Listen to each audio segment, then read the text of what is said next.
Today we're going to be jumping into Bloodborne because Kai had recently did a stream and he looked extremely bored while doing it. I know a lot of the reason was because he had a lot of different stuff on his mind, and I understand that and I get that. So having other things and various stuff on your mind has a tendency to make whatever is in front of you seem a lot dull because you're focused on another prize, right? And I know you say he may return to the game to do DLC and all that, but it had me wondering, is the game actually boring? I've logged in about 300 hours into this game now, and I've always loved this game. I've come back to this game multiple times through various different runs and gotten every single boss. I've gotten all the achievements except for a couple because of the DLC, but I've done pretty much everything in this game multiple times. I don't know if I remember everything because I think the last time I logged into Bloodborne might have been like a year or so ago. I'm not sure, but I did want to jump into Bloodborne and see how it feels in 2024. How does the game feel?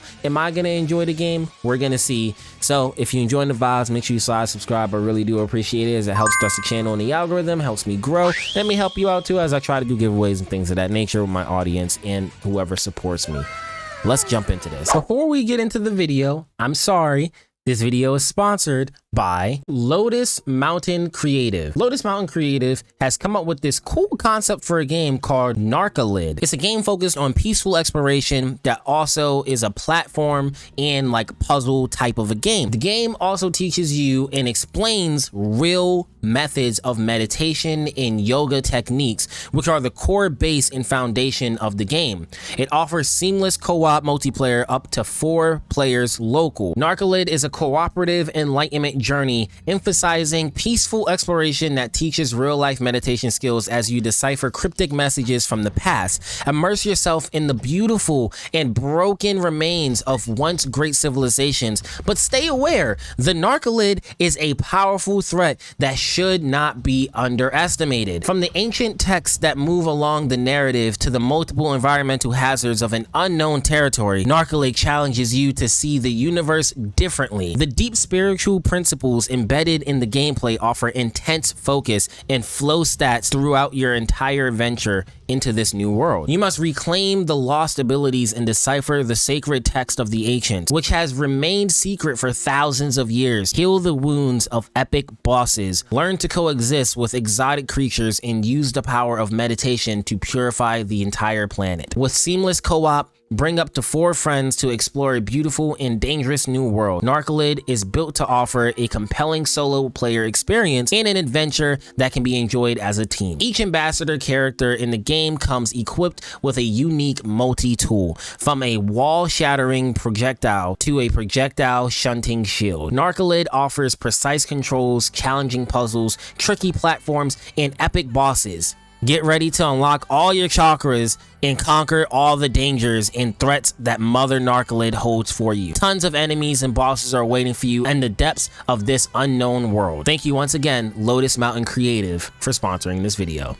I can tell you now, from my perspective, I've always loved Bloodborne, and I've been waiting for a Bloodborne remake for God knows how long, whether it's a remaster remake or maybe some sort of Bloodborne 2, some continuation of the story. Let's see where this series, this franchise goes. I do really feel like this game had the potential to constantly build upon itself, similarly to Dark Souls. Like, we could have had a Bloodborne 2, Bloodborne 3, just like we have Dark Souls 2 and 3, and then that spiraled into Elden Ring. So there are gonna probably be more Elden Ring like games out there, and I don't know, I've just always been a fan of these Souls genres when it's presented to you in a fair manner.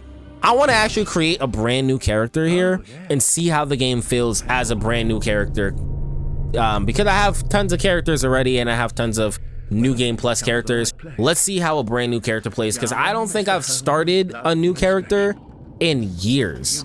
Like, I've just been doing lots of new game plus runs because it's always a little bit easier when you do that, right?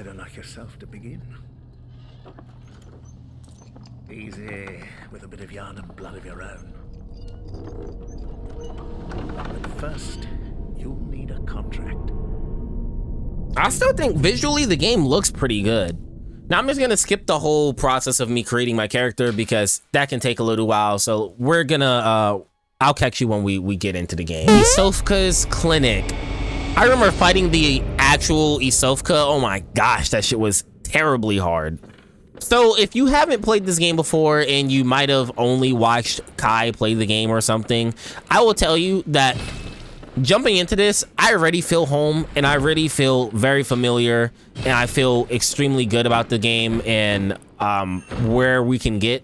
I don't think we're gonna die for a little while now.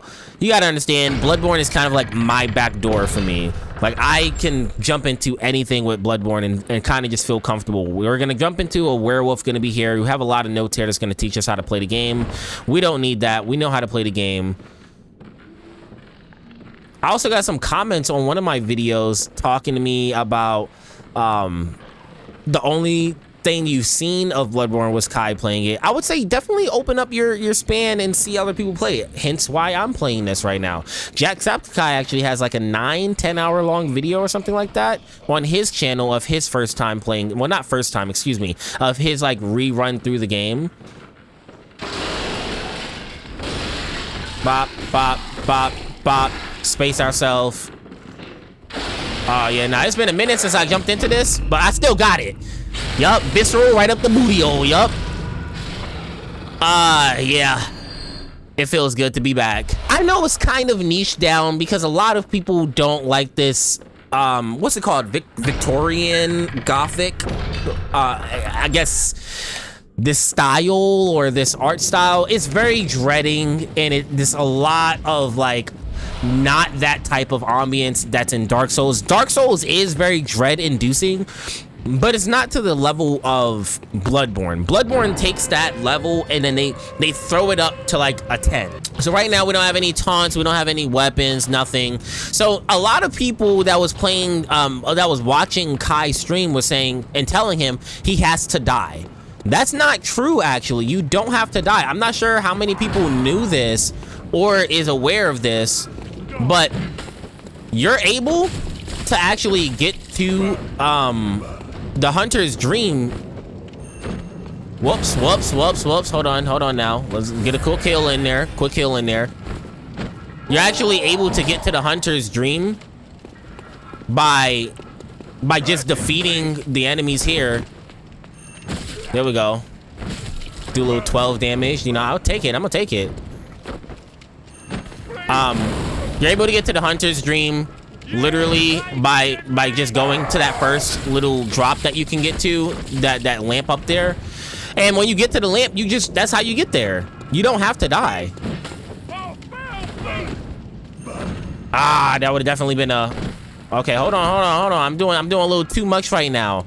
I'm not making the game look that good. Hold up. Pop. Yeet, yeet, yeet.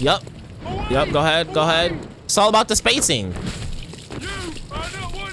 Yup, get the combo in. I told y'all, this is my game right here. Bop, bop, bop. Switch back. You gotta learn the combos, gotta learn what you doing. Honestly, I mean, jumping into this game feels great for me right now. I don't know how it feels for you watching. I'm probably not gonna do that many cuts on this. Just to kind of show I'm not like cheesing or anything. I'm just showing you how it would be if you're decent enough at the game to understand it. I actually think Bloodborne, it's hard for the uninitiated, to be completely honest, but I feel like Bloodborne actually isn't that difficult considering they give you a very valuable option of a counter rather than just using a shield to parry, because you can be at a pretty safe distance and still get some good stuff off. Okay, see, look, I'm getting a little reckless here. Anyways, you can be at a pretty safe distance and get a... There we go. Easy. You're dead. Look, let's see if I can get this out right. You could be at a pretty safe distance and still get off a lot of things, especially your parries and your counters, because the shield in this game is used as a literal gag. It's a joke, right? And it's making fun of basically people that would normally be playing the game in that sense, right? Hey, you're coming from Dark Souls. This is not that game. That's what they're telling you. I don't need to go over there at the moment because I know I don't have a weapon. I don't want to spend a lot of time fighting through him like I did this one.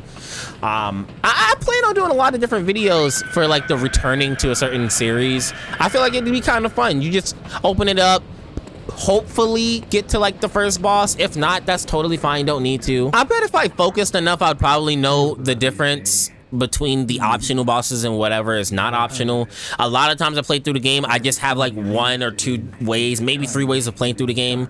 I'll get through the game and I will genuinely go and just beat whatever bosses around me, whether it's optional or not. I just feel like the extra souls, right? The extra blood, whatever you want to call it, just it adds to me leveling up, so why not? Except that damn freaking, what's his name? I don't know, the one, the electric boss, man, that motherfucker was hard as hell. I'm also a big firm believer in just playing a Soulsborne, Souls-like game however it is that you want to. Some people will tell you you gotta big boy it and not use any summons. Some people just have an ego about it. It's a video game, play it how you want to. I feel the same way about Souls games, the same way I look at a lot of modern fighting games. There's auto combos in it, and that's for you if it's for you, if you're getting into the game, whatever. If you don't want to spend the time to learn it the way that a lot of our traditional people learn it, that's fine. Just, it's a video game. Play it the way that you want to play it. Don't let anybody else tell you how you should play the game. Okay, we've heard the dialogue there. So we're actually going to light this up right here. The lamp transports us back to the dream. So we're gonna go to the hunter's dream. And here we go. We actually get the cutscene without having to genuinely die. We can just wake up inside of the hunter's dream. And I love that the game rewards you for that instead of kind of forcing a death upon yourself.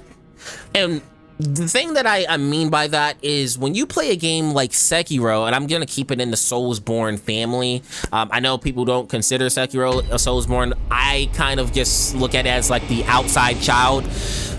But it's made by the same developers, right? So FromSoft Games, we're gonna keep it in this same family. When you're looking at these games, they don't tend to reward you for actually beating the bosses. There are some of them in the games, and there are some of the games in the series that do that. And one of them is Dark Souls 1. It actually rewards you for beating that the gate demon or whatever it's called, the demon right there, and you can just continue the game and whatever the hell, you know, if you beat him with the broken sword, that's good. You get a special weapon for it, I think, and some extra drops. You get stuff for that. You're rewarded for being decent to really good at the game. In the same way, I think they reward you in other games, but you look at Elden Ring and Sekiro, you're put in there with a boss that you're not really supposed to beat, but if you do happen to beat it, it just forces the death upon you inside of the screen anyway, right? In the cutscene. I don't like that. In this, it's not forced. You can make it to your first grace, you can make it to your first lamp, you can make it to your first bonfire and still get your weapons and get going with the game. And I absolutely love that. This is where we would be leveling up. Now, this is where we choose a weapon. I have always thought the Hunter's Axe is the best one, not just because of the actual increase in damage, but because it scales with a lot of your strength, even though it's not the strongest, like here, necessarily, in any kind of regard. You could scale any of them with anything. It also has a really good amount of range, and it just fits my playstyle personally very well. So I'm gonna choose the Hunter's Axe, and I'm going to choose the pistol, because the blunderbuss was always like, it was good, but it's better for really large enemies. This is kind of good for the generic everyday enemy. I would always recommend, you know, switching through different stuff when you're fighting bigger enemies. That's great, but majority of the time I don't need to. My fault. I keep pressing circle and I'm triangle. I'm not sure why I keep doing that. Normally this is blocked off before you get to your first lamp. I always thought his whole storyline was really cool, and it's really dope when you really dive into his history and understand the intricacies of what makes him the character you see before you. I'm gonna buy some blood vials to make up for the ones that I accidentally spent. Pebbles are great, and I'm just gonna grab 6 just cause I don't think, yeah, no, I was gonna say, I don't think I can get the lamp quite yet. All right, so coming back in here, we're way more powerful. We have so much more at our disposal. So what we're gonna do, we're gonna drop down here, double check, see where he's at. Yep, drop down here. This is why I love this little axe. That range on it is so deadly, and it does actual stagger damage. It's so useful. We're actually gonna jump in right here. Good free kill there. This dude's over here. Gonna dodge that. Gonna jump. He's done. Just like that. Super simple. There's a rhyme and reason to everything I do in this game. I absolutely love it. I could definitely see why this game would be like niched down and not very interesting to people that aren't into this style.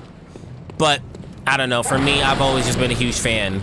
So let's kind of show you a little bit of the counter. When they try to attack you, get your counter in, you shoot them, and you immediately get, you know, a heavy attack, basically like that. A visceral attack is what it's called. I could go down here, get some kills, get that. What I want to do though is get this guy over here that has the shield first.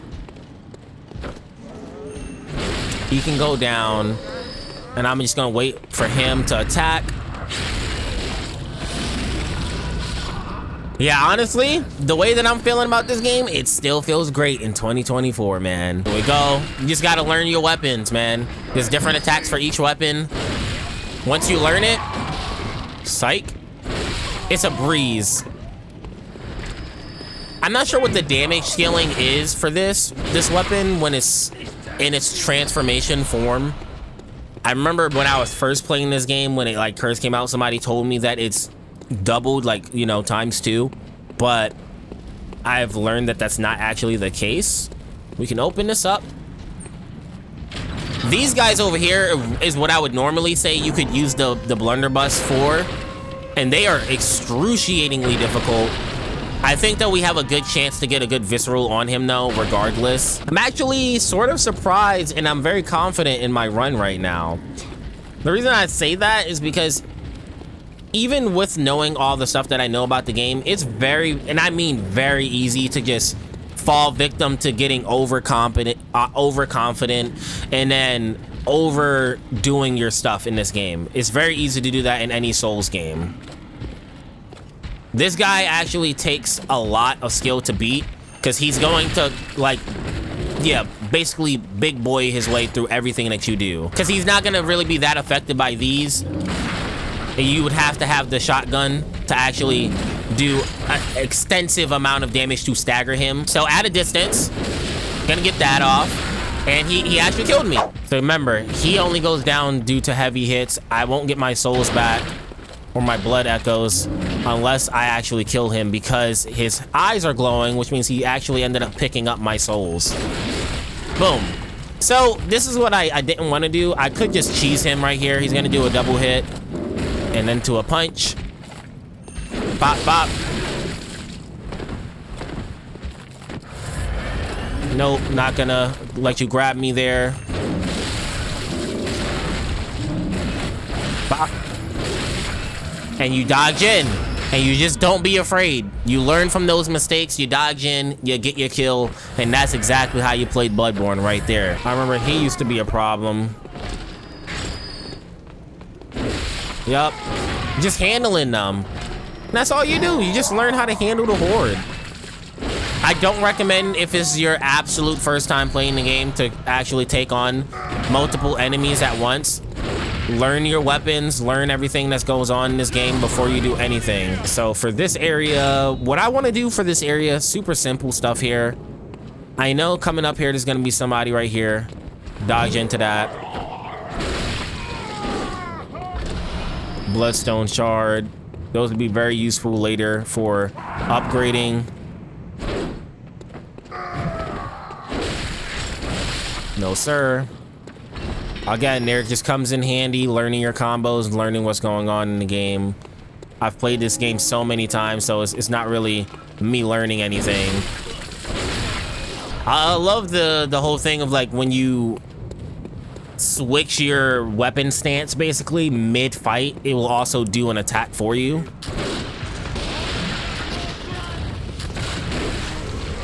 Always off the shooters first. Again, don't recommend you do this unless you know what you're doing.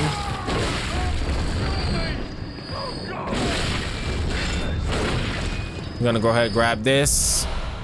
Very important. Grab the little blood vials. The max that we can hold is 20. You can get other, like, similar to how you get rings in the Dark Souls series, you can get like these little attachments basically that allow you, they're called hunter marks, and you're able to have them on your character to let you hold more than like whatever the allotted thing is.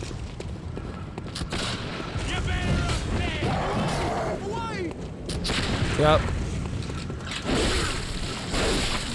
Always get them first. Do my jump attack. By the way, the way that you do the jump attacks is using your heavy, which is okay. Using your heavy and barely like tapping up on your joystick, because your heavy is like your R2, your RT, whatever, and then you just basically tap it up and then you do a little jump. That will be useful for getting souls, or in this game, blood echoes. The pistol is very useful against the dogs. They kind of just literally just immediately put them down. Very, very useful. There's a little hidden path back here.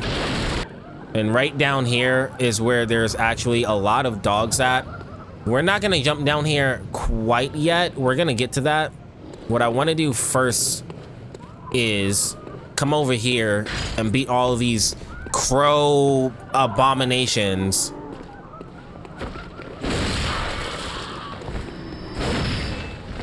These are very easy to like put down when they get in the air. Walk onto them. Just do your heavy attack. Oil is very useful. You know, you put oil, you throw that on whoever you're fighting, and then after doing that, you'll just be able to throw a Molotov. Just walking up here will trigger them. You can't actually get a backstab on him. I'm pretty sure you can't. Yeah, it'll immediately trigger him. Same dude that actually different guy that we handled before.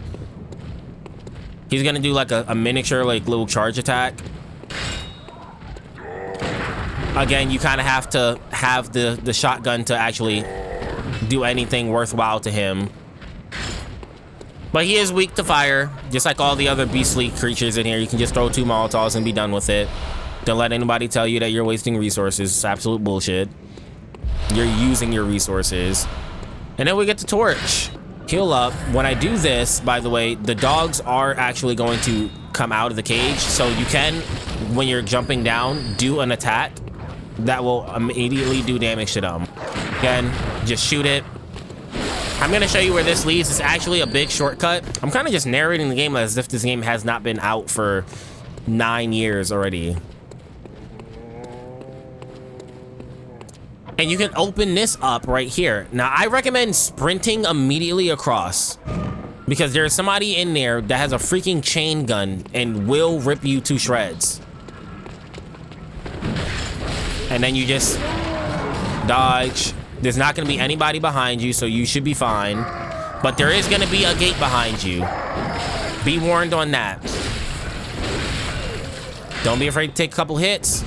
Open your gate up, and you have an immediate shortcut. You can skip the werewolves if that's something you want to do. For the sake of time, I'm going to actually just skip to kind of the ending of my recording. What I essentially did was continue to narrate and go through the entire level until I went and didn't die at all. And then I went and fought the cleric beasts, and then I go and fight Gascoigne. So because I have done that, and I literally went through the whole level without dying and just getting my, you know, blood echoes up, and then using my cold brews and stuff, farming my blood echoes only one time, got a total of like 8,000 to 9,000 up there. And then I went and leveled up. So I went from like level 10 to 30. Yeah, around 30, because I got around like 14 level ups. So, you know, 24, 25, because I believe I got like 14 levels. You know, me going back through this, I could double check. But anyways, I just wanted to save time for everybody, because I know that the video is already long enough. And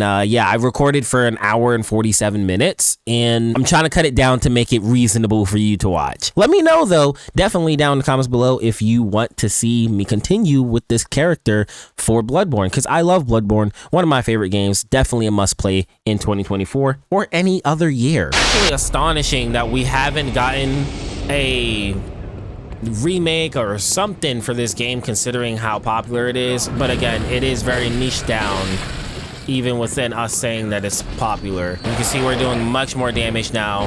That's exactly what I wanted. We had a very successful first run through, no deaths, killing pretty much everything around us. And that's kind of how I like to grind. I'll grind a certain area I know is easy, and this whole first area is easy to me. And we're gonna try this boss. Okay, I haven't fought this boss in ages, so if I die, there's the reason why. Give us a little extra bullets. Now let's do this. He just kind of just jumps out, doesn't he? Yeah. The cleric beast. Woo. Okay. Get this. I'm so glad that we're in here right now. Bloodborne is such a great game, man. Fighting the camera up, that was a good grab.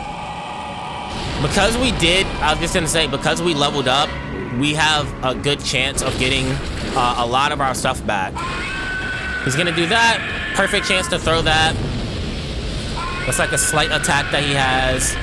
Gonna dodge inwards. I'm so surprised I still remember this. Take a minute to dodge back. Use that. Dodge in. I remember Afro Senju having like such problems with this boss. I actually remember myself having like a huge problem with this boss. But to be fair, when the first time you play this game, it's not like anybody's there to like really help you out and understand all the mechanics. Yup, get behind him. Oh yeah, we're doing this. First try. Super easy. I thought he was way more difficult. We got the Sword Hunter's badge. That's awesome. Let's read what that gets us right here. I'd love to do that. Badge of the Swordsman Hunter under the church's blessing. So what does that give us? Square. One of the badges crafted by the Healing Church. The silver sword is a symbol of the church's hunter, of a church hunter. Ludwig, shout out Ludwig. I'd love to do a video with you. I know you have no idea who I am, but hey, that'd be still pretty amazing. Was the first of many church hunters to come, many of whom were clerics, as it was cleric's transformation into the hideous beast. Let's see if in the same vein we can go ahead and defeat Gascon. We're gonna run straight past these guys because I do want to see if in the same vein we can just get Gascon out of here. Let's do it. I'm super excited. Oh my gosh. One of my favorite fights in the entire game. Oh my gosh, I can't believe that I'm doing this on the channel. I've wanted to bring Bloodborne to the channel for so long, and I understand like why I haven't done it, because, you know, view counts and all that, but why not, man? Why not? Let's do this. Come on. I'm not gonna skip your cinematic, my man. Stop. One of them sooner or later.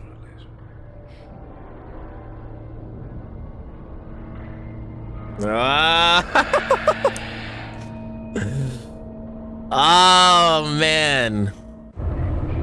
Okay. His shotgun is treacherous, man. The way that he can freaking get us. Cause he's all about the parry game, honestly. He has everything that we have.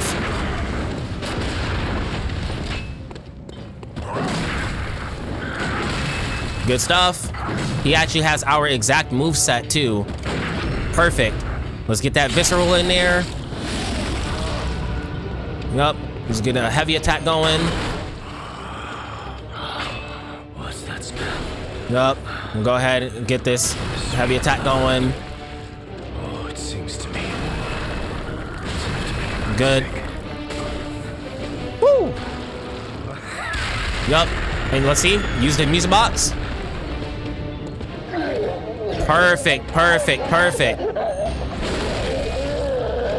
guess it's a one-time thing. My fault. My misinformation. I said three thing. Telegraph. Sorry, my guy. All right, heal up. He's gonna attack. Okay, yup. I was gonna say he's gonna do another freaking attack like right after that. Dodge. Get this off. All right, let's see if we can get him with a... Oh yeah, no, we're chilling. Hit him with an yup. Wow, literally was chilling. That goes to show you, it's not that difficult when you know what you're doing. That was so fun. I swear to God, man. The progress we're making, it's not even like we're trying to speed run or just like blitz through the game. We just know what we're doing. Like dead ass, completely honest. I just know what I'm doing. You seeing it right here? How many hours I have in this game? 255, basically 300 hours in this game. That's why this is here. And I've been talking through this whole thing. It's been an hour and 35 minutes. I probably cut it down to maybe a little bit shorter than that, but I don't see me cutting this down to that much shorter. A huge plus in my books. Have the tomb key. Odeon tomb key. Open this up. And this is where we get the cathedral ward.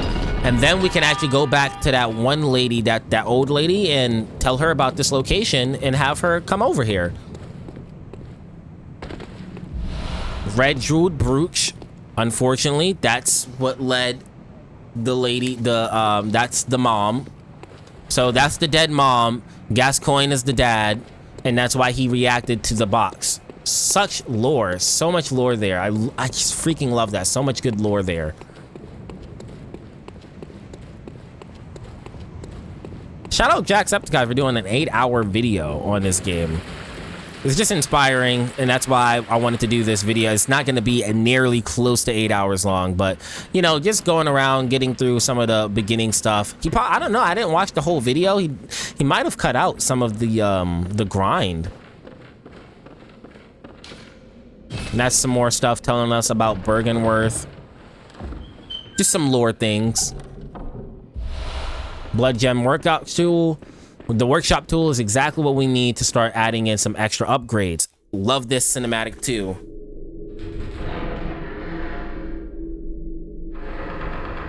Oh man, the sound is so good in this game. The sound design, the sound direction, all of it.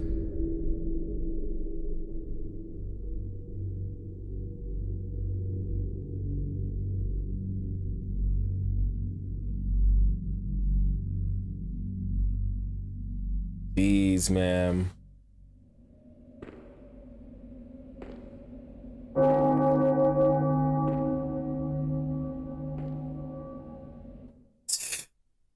Such an amazing game.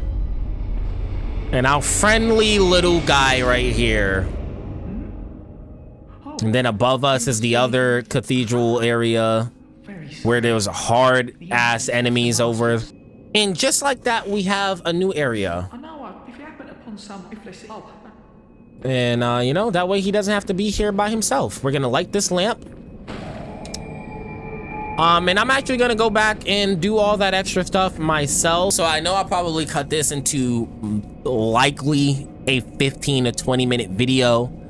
But I promise you, my recording is an hour and 39 minutes here. And I just enjoyed every second of it. I did so much of the exploration that you're supposed to be doing in these games and just getting through the game in itself. I love the game. It's still great. Is it a game that you should play in 2024? Absolutely. It's an incredible game. Do not sleep on this product. And if you only seen Kai play the game, just know that he was busy and he had stuff to do. So stop shedding hate towards him. I don't like seeing the hate towards him. I think he did a great thing. He also wanted to speak up to the community, for the community, about getting us a remake and stuff. So he's always going to be in my good graces for that alone. Kai, if you see this, which is very likely you won't, keep on doing your thing. You don't have any hate in the actual Bloodborne community. People are just entitled and feel like you should play the game some type of way. People don't have to play the game your way. Play the game how you want to play the game. If you enjoyed it, you enjoyed it. If you had fun, you had fun. If you didn't, I will tell you, you didn't because you had to rush through it. I would recommend going through the game more gracefully and just enjoying your time on it, okay? If you enjoyed the vibes, please make sure you slide subscribe. It really do helps out the channel, and I really appreciate that.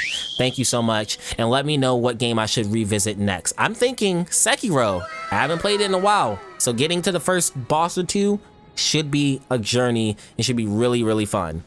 I'll catch you in the next one. Stay safe out there. Peace. I never felt like I never felt like